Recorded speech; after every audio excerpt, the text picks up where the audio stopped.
Ahoy, and welcome to day 3 of our Olympics and other Greek achievements week. So today we're going to be moving kind of away from the Olympics, but don't cry too much. We're going to be going back to it on Friday. So we spent 2 days kind of thinking about what a sport is, how can we use the concept of a sport or athletics and competition in the classroom. For the next 2 days, we're going to be kind of looking at famous Greek people outside of the athletic community and kind of their contributions to the world. So there's going to be a website, 2 websites. You're going to have to do some research that I'm going to be asking you to go on.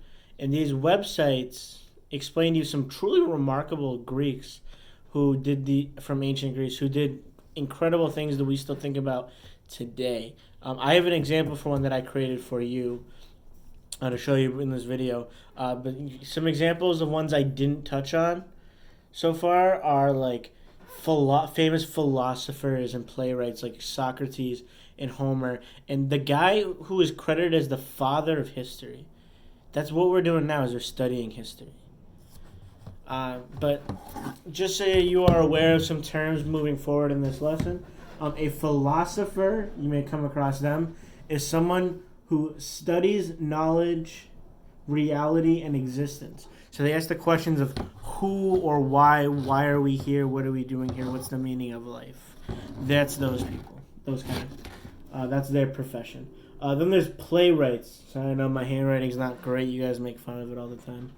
A playwright is someone who develops and designs plays, like Hamilton or even The Lion King was a play at one point. Then there's poets. So a poet is someone who creates and writes poems. So we've done a few poems this year, and I know you've done poems in ELA as well. So a poet is just someone who creates a poem. Very famous poems that come from ancient Greece, like Homer's Iliad and the Odyssey. Those are long epics that include some poetry within them. I'm also, in this lesson, going to be asking you to design a logo. So logos, as we've talked about before, are kind of symbols or designs that sell an idea or a person to somebody. And so I created a logo for my person. The person I picked is Haydna of Sion. And so Haydna of Sion, you'll see her on the website. You can pick her, but you can't use the symbol that I picked because it's incredible, and I don't like sharing credit. That would be plagiarism.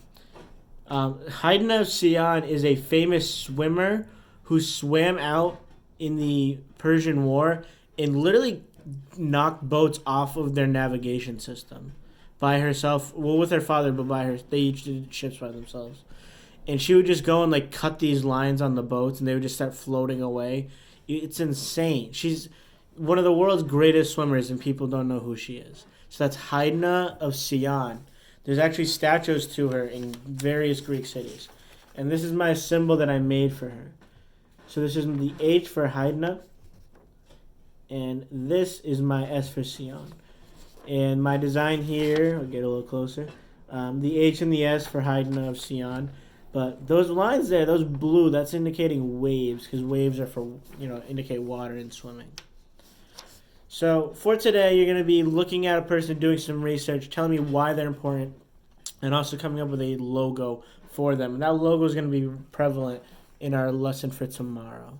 All right, as a reminder, my office hours are 12 to 1 p.m., Monday through Thursday, if you need any help. All right, have a good one. Bye.